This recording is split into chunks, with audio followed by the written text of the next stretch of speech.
여호와께서 시내산에서 모세에게 말씀하여 이르시되 이스라엘 자손에게 말하여 이르라. 너희는 내가 너희에게 주는 땅에 들어간 후에 그 땅으로 여호와 앞에 안식하게 하라.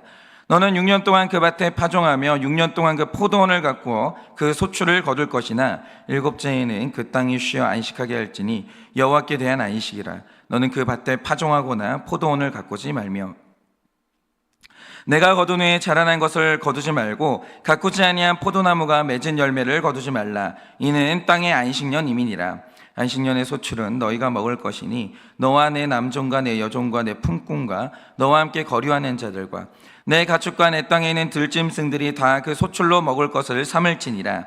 너는 7 안식년을 계수할지니 이는 7년이 7번인즉 안식년 7번 동안 곧 49년이라. 일곱째 달 열흘날은 속죄일이니 너는 뿔나팔 소리를 내되 전국에서 뿔나팔을 크게 불지며 너희는 50년째 해를 거룩하게 하여 그 땅에 있는 모든 주민을 위하여 자유를 공포하라. 이 해는 너희에게 희년이니 너희는 각각 자기의 소유지로 돌아가며 각각 자기의 가족에게로 돌아갈지며 그 50년째 해는 너희의 희년이니 너희는 파종하지 말며 스스로 난 것을 거두지 말며 가꾸지 아니한 포도를 거두지 말라. 이는 희년이니 너희에게 거룩함이니라. 너희는 밭의 소출을 먹으라. 이 희년에는 너희가 각기 자기의 소유지로 돌아갈지라. 내 이웃에게 팔든지 내 이웃의 손에서 사거든 너희 각 사람은 그의 형제를 속이지 말라. 그 희년 후에 연수를 따라서 너는 이웃에게서 살 것이요 그도 소출을 얻을 연수를 따라서 내게 팔 것인즉 연수가 많으면 너는 그것의 값을 많이 매기고 연수가 적으면 너는 그것의 값을 적게 매길지니 곧 그가 소출의 다소를 따라서 내게 팔 것이라. 너희 각 사람은 자기 이웃을 속이지 말고 내 하나님을 경외하라. 나는 너희의 하나님 여호와이니라. 너희는 내 규례를 행하며 내 법도를 지켜 행하라. 그리하면 너희가 그 땅에 안전하게 거주할 것이라. 땅은 그것의 열매를 내리니 너희가 배불리 먹고 거기 안전하게 거주하리라. 만일 너희가 말하기를 우리가 만일 7째 해에 심지도 못하고 소출을 거두지도 못하면 우리가 무엇을 먹으리요 하겠으나 내가 명령하여 6째 해에 내 복을 너희에게 주어 그 소출이 3년 동안 쓰기에 족하게 하리라. 다 같이 읽겠습니다. 너희가 8째 해에는 파종하려니와 묵은 소출을 먹을 것이며 9째 해에 그 땅에 소출이 들어오기까지 너희는 묵은 것을 먹으리라. 아멘. 기도하겠습니다. 하나님, 오늘 이 아침에 너무나 귀한 말씀을 듣습니다. 주님, 하나님의 나라에는 희년이 있다라고 합니다. 우리는 우리 삶의 결론으로 어딘가에 묶이고 매이고 억압받지만 하나님 나라에는 언젠가 풀려나는 그 희년이 있다라고 하시니 오늘도 그 희년이 우리 삶에 어떻게 적용되어야 될지 깨닫게 하여 주시고 우리 다 희년의 기쁨을 맞이하는 인생 될 수 있도록 주님이 은혜를 허락하여 주시옵소서. 주님, 오늘 이 아침에도 말씀하시면 잘 듣겠사오니 말씀하여 주시옵소서. 예수님의 이름으로 기도드립니다. 아멘. 네, 제가 오늘 말씀을 보면서 느낀 게 뭐냐면요, 역시 세상에서 가장 인격적인 것이 말씀이고 가장 이제 완벽한 균형이 말씀이다, 이걸 느꼈는데요. 제가 자주 말씀드리지만 이 세상에 완벽한 균형을 이루는 사람은 단 한 사람도 없습니다. 만약에 본인이 균형을 이루고 있다 이렇게 생각하시면 여러분 지금 병드신 거예요. 그게 아니고요, 다 치우쳐 있습니다. 우리는 다 100% 죄인이기 때문에 어딘가에 치우쳐 있는데, 그래서 균형이라는 게 뭐겠습니까? 일단 내가 어느 쪽으로 치우쳤는지를 정확히 알아야 됩니다. 그 인정해야 돼요. 나는 치우쳤다. 들어서 인정하지 마시고요, 그냥 인정을 하세요. 나는 어딘가에 지금 치우친 겁니다. 그리고 내가 치우친 것을 찾아낸 다음에 거기와 반대 방향으로 꺾는 것, 이것이 바로 균형이라는 거죠. 예를 들어서 저처럼 지나치게 관계 중심으로 치우친 사람이 있다라고 하죠. 그러면 이제 하나님이 저에게 주신 선물처럼 관계 중심인 사람은요, 좀 혼자 있는 연습 좀 해야 돼요.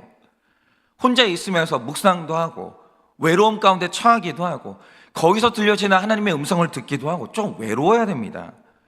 그리고 좀 일중심적인 사람이 되려고 노력할 필요가 있어요. 안 그러면 저처럼 지나치게 사람 의식하고 사람 지나치게 배려하느라 관계 중심인 사람은요, 열매를 못 맺는 거예요. 그것도 좋지 않습니다. 그런데 반면에 지나치게 일중심적인 사람이 있다라고 하죠. 그러면 제발 좀 그런 분들은요, 일하고 상관없이 그냥 사람 좀 만나세요. 사람이요, 목적 있어야 만나지 마시고 그냥 좀 만나세요. 그냥 시간 낭비하세요.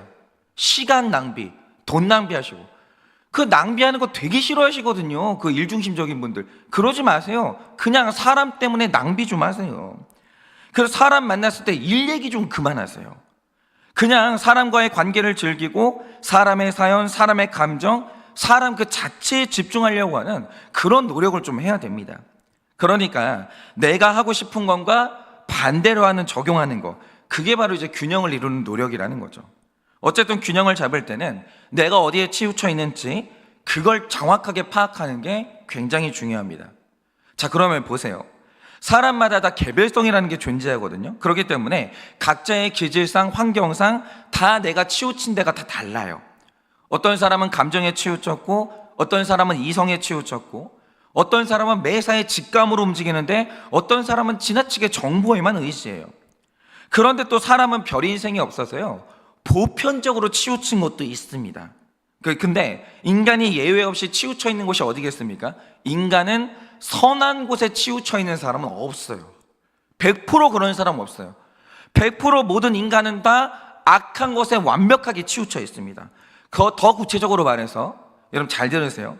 모든 인간은 태어날 때부터 가지고 태어나는 값이 있는데 교만에 치우쳐 있고, 태어날 때부터 이기적이고, 태어날 때부터 거대한 탐욕을 가지고 태어나요. 다시 세 가지 말씀드립니다. 인간은 태어날 때부터 교만하고, 태어날 때부터 이기적이고, 태어날 때부터 탐욕스러워요. 그러니 하나님께서 레위기를 통해서 이 법들을 세우시는데, 이 법의 이게 전제가 뭐냐면 인간이 교만해요. 교만에 관련된 법들을 세우셨고, 인간은 이기적이에요. 이기적인 것과 관련된 법을 세우셨고, 인간이 탐욕스럽습니다. 그 탐욕을 찍어 누르는 법을 만드셨다는 거죠. 이 세 가지를 전제로 깔고 그 다음에 그 위에 법을 세우는 거예요. 그래서 만약에 사람이 선했다, 그러면 아예 법이라는 게 존재하지 않거나 있다고 해도 지금하고 완전히 다른 형태의 법이 됐다라는 거죠. 예를 들어서 에덴 동산을 보세요. 에덴 동산에 있던 아담에게 탐욕이 없었거든요. 그와 관련된 법이 없는 거예요. 법이 없는 거예요. 그러니까 성경을 가만히 보고 세상을 보면요, 굉장히 중요한 한 가지 사실을 볼 수 있는데, 법이 존재하는 어떤 나라도 인간의 자유를 무한정 보장해 주는 나라는 없다라는 거예요. 사람은 학습을 했어요. 인간에게 무한정 자유를 주면 악으로 치우친다는 걸 알았기 때문에 법의 본질이 뭐냐? 인간의 자유를 제한한다라는 거죠. 예를 들어서 제가 얼마 전에도 말씀드렸지만 스포츠 중에는 사람과 사람이 싸우는 격투기라는 스포츠가 있거든요. 격투기를 보면요, 와 진짜 잔인해요. 어디가 부러지고 피 튀기고 맞아서 기절하고 진짜 치열합니다. 그런데 중요한 건 격투기를 스포츠라고 부르지 싸움이라고 말을 안 해요. 그러면 격투기나 싸움이나 똑같이 주먹질이 오고 가는데 왜 한쪽은 합법적인 스포츠고 한쪽은 불법이라고 하면서 왜 수갑을 채웁니까? 이유는 스포츠에는 자유를 제한하는 규칙이 있고 심판이 있거든요.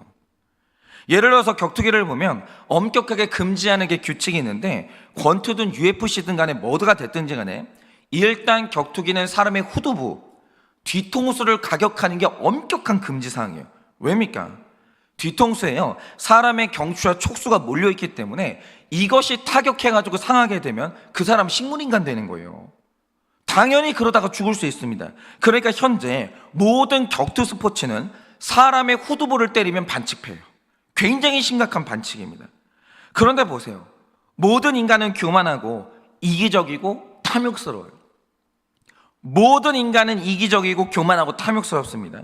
그러니 모든 선수가 이제 싸움에 들어가면 이기고 싶고 또 이기고 싶은 욕망이 있을 것인데, 그런 사람들한테 싸워서 이기면 엄청난 상금을 준다라고 약속을 해요. 그런데 규칙을 없애는 거예요. 심판을 없애는 거예요. 어떤 일이 일어날까요? 여러분, 이게 엄청난 상금이 걸려 있는데 심판이 없습니다. 규칙이 없습니다.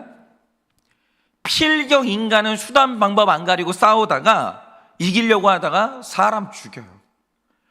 이거는 100%예요.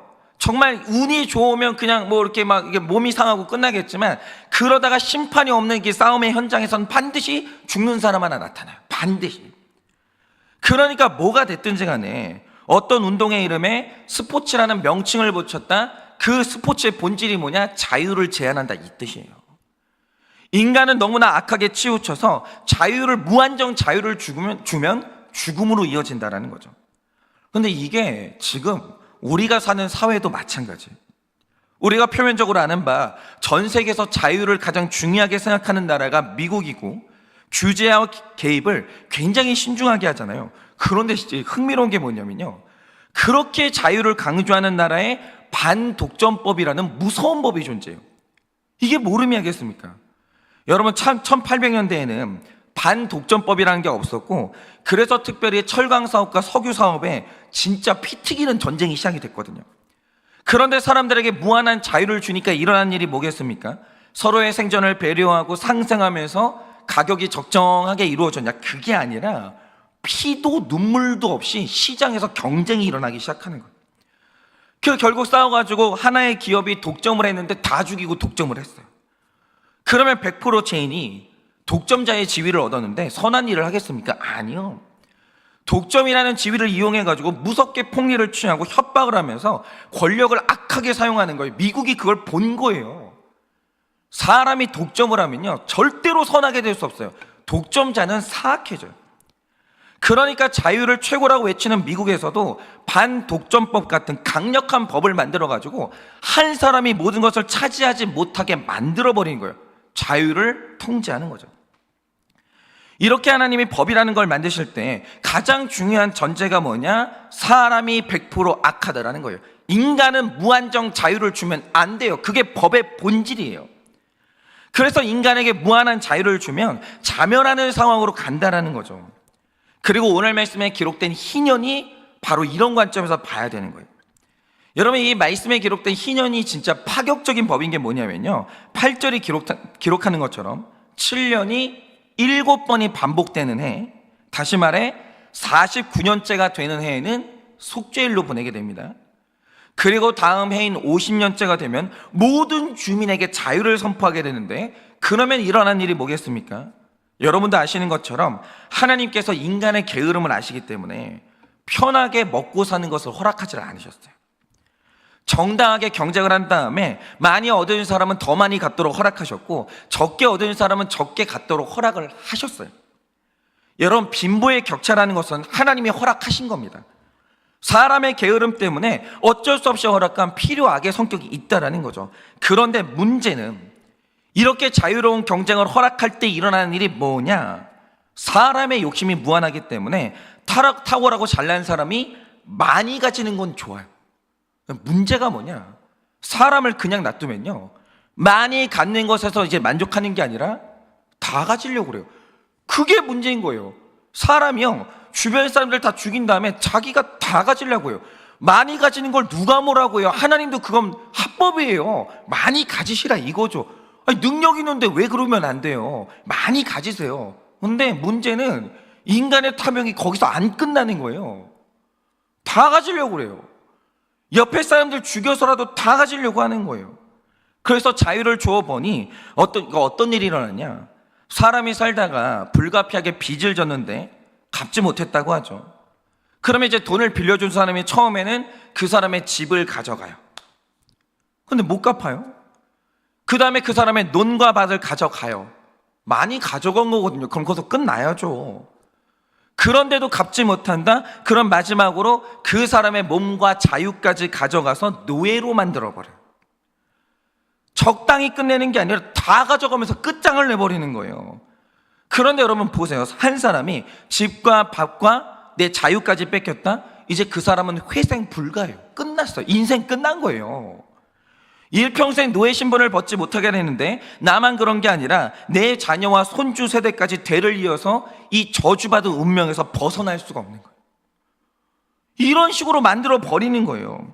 그리고 우리는 이 벗어날 수 없는 저주받은 운명을 절망이라고 부르죠. 못 벗어나는 거예요. 근데 여러분, 절망이라는 게 얼마나 무서운지 아십니까?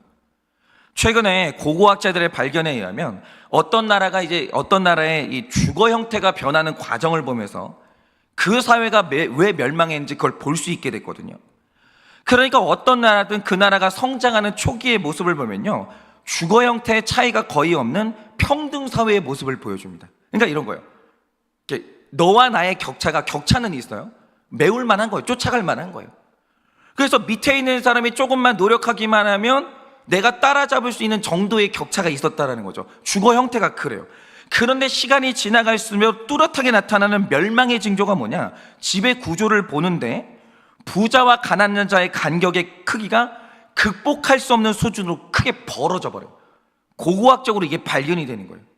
어떤 나라가 망하기 직전에 뚜렷하게 나타나는 현상이 뭐냐? 격차가 따라잡을 수가 없는 거예요. 너무 크게 차이가 나는 거예요. 어떤 사람은 7평, 10평 요 정도 이제 집에서 이제 살게 되는데 어떤 사람은 10,000평 크기 집에서 사는 거예요. 이걸 어떻게 따라잡아요? 너무 크게 차이가 벌어지는 거죠. 이걸 이제 요즘 말로 양극화라고 하는데, 그러면 양극화가 가져오는 문제의 핵심이 뭐겠습니까?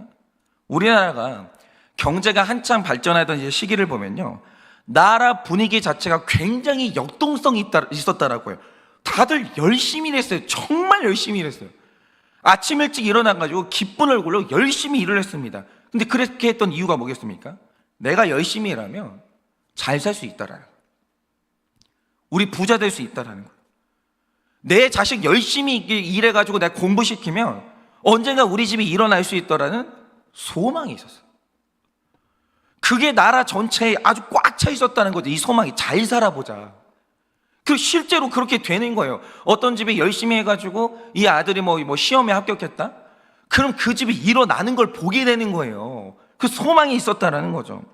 그런데 이런 소망이 있는 나라는요, 나라 전체에 활기가 가득한 거예요. 열심히 일하라고. 노력하면 안 되는 일이 어디 있냐고. 노력하면 너도 할 수 있다고. 여러분, 이게 먹히는 나라는요, 그 나라가요, 활력이 도는 거예요. 젊은이들이 열심히 일합니다. 일하는 게 재미있는 거예요. 그런데 뚜렷한 양극화가 벌어지게 되면 사람들 마음에 절망이 찾아오기 시작해요. 발버둥을 치거든요. 벗어날 수가 없는 거예요. 상류층에서 이미 태어난 사람을 내가 따라잡을 수가 없는 거예요. 격차가 이게 좁혀지지가 않는 거죠.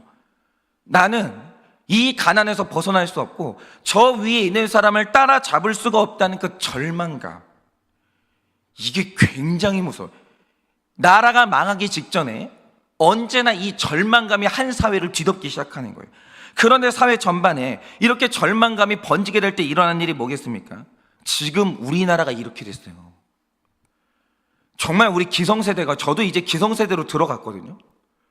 이 위기감을 감지하셔야 되는 거예요. 우리나라가 지금 굉장히 위험한 사회로 접어들었는데 지금 우리 젊은이들 안에 절망감이 무섭게 확산되고 있다는 사실 아십니까? 왜 젊은이들이 애를 안 낳게요? 절망스러운 거예요. 지금 상황이 굉장히 무서운 상황이에요. 그래서 우리 젊은이들이요, 내가 열심히 노력을 해봤자 내 노력의 결실은 다른 사람이 가져간다는 생각이 지배적이에요. 애를 하나 낳잖아요. 우린 이 가난에서 벗어날 수가 없다라는 그 절망감이 이 젊은이들 안에 가득해요. 정말 우리 젊은이들 지금 불쌍해요. 절망감을 가지고 있다니까요. 그래서 이제 우리 젊은이들은요, 내 직장에 헌신하는 걸 무가치하게 여겨요. 이 젊은이들은 그냥 월급 좀 모아가지고 투자 한번 잘해가지고 인생 역전하고자 하는 생각이 지금 지배적이라는 거죠. 그런데 우리 기성세대가 젊은이들 욕할 수 있습니까? 아니요. 여러분, 우리 청년들이 왜 절망하고 있고 왜 노력과 헌신에 대해서 냉소적인 마음을 갖게 됐습니까? 우리 기성세대가요, 젊은이들한테 노력과 헌신은 무가치한 거야. 잘 살고 싶잖아. 부자 부모한테 태어나. 네가 태어난 집이 잘못된 거야. 노력, 백날 노력해봐라. 나 따라잡을 수 있나? 이런 사회를 만들어버린 거예요, 기성세대가. 청년들한테 완전히 절망감을 심어준 거예요. 아무리 노력해도 못 벗어나는 거예요, 이 구조에서. 그런데 이 양극화가 가져오는 절망감, 바로 이게 어느 나라나 할 것 없이 모든 나라를 멸망했던 망조의 징조라는 거예요. 그 사회가요, 절망에 물들어 버리는 거예요.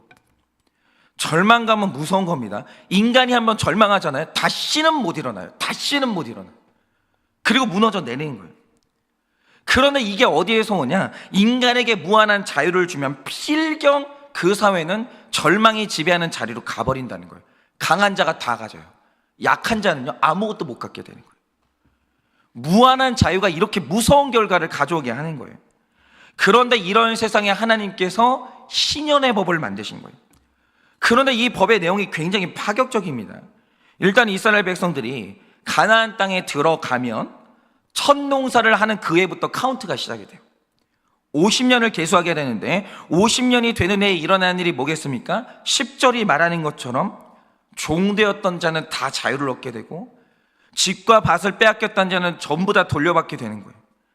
그러니까 이 희년의 법이라는 것은 뭐냐? 희망의 법이에요.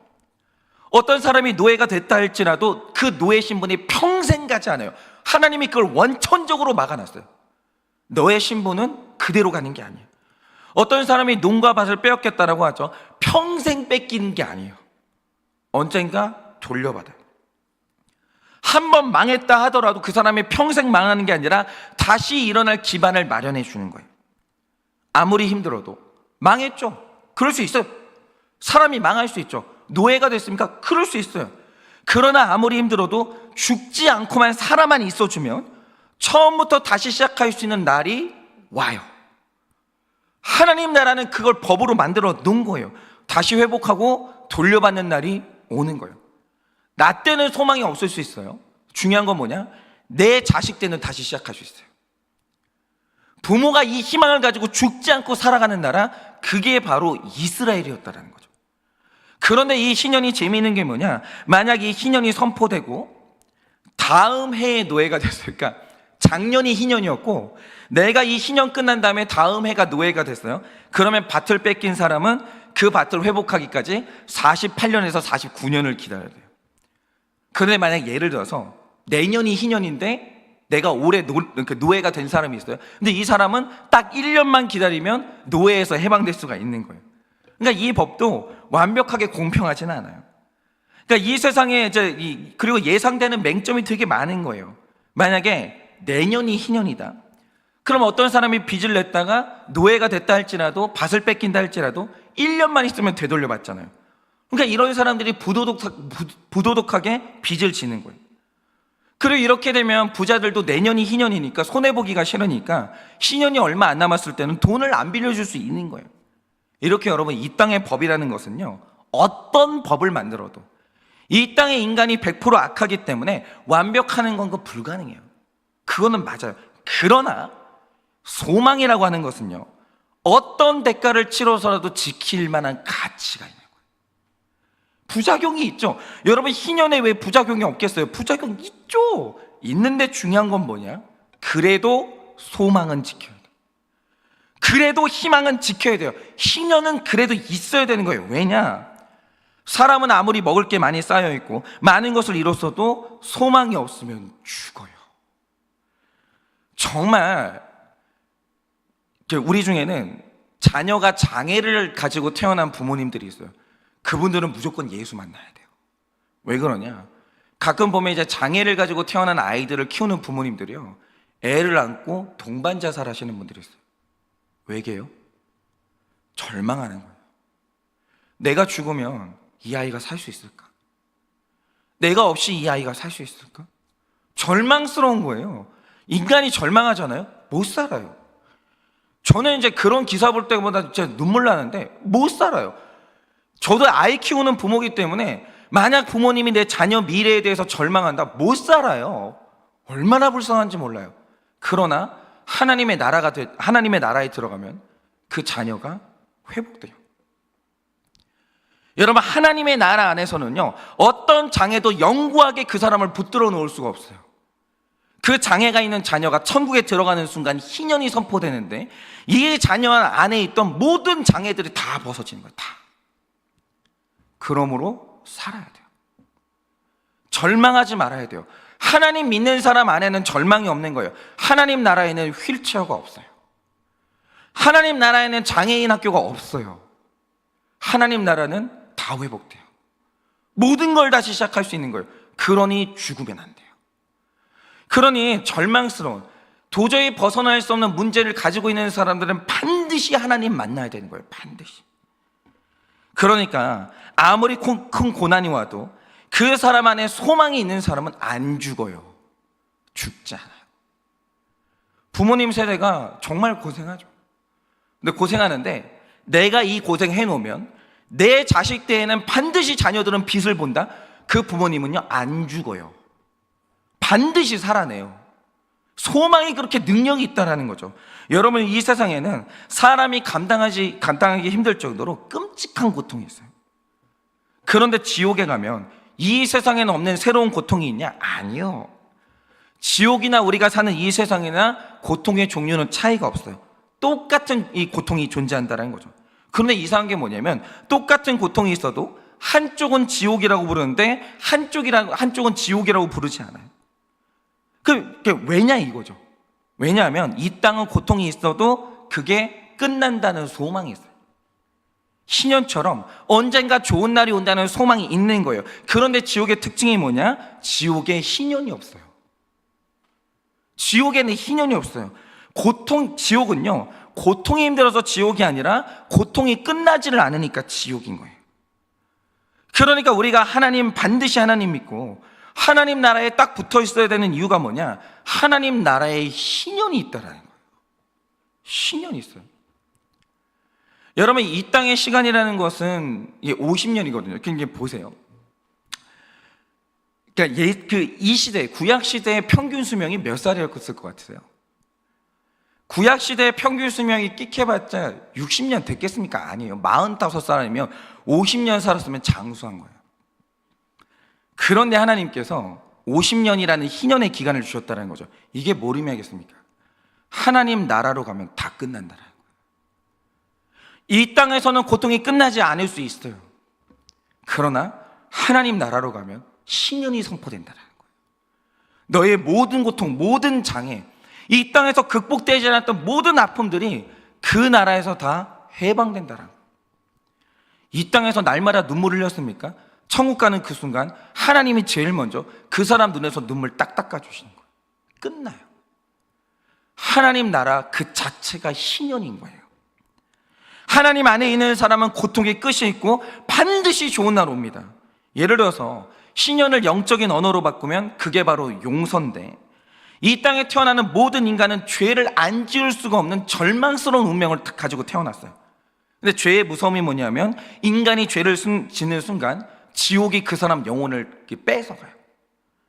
원래는 그 사람이 지옥으로 떨어져야 되는 것이죠. 그런데 우리의 소망이 뭡니까? 아무리 큰 죄를 지어도, 여러분이 어떤 죄를 지었어도 그가 회개하고 돌이키면 그는 용서받는데, 이 용서가 바로 영적인 희년이라는 거죠. 사람이 회개하는 순간 용서가 선포되면서 그는 풀려나요. 그리고 다시 시작할 수 있어요.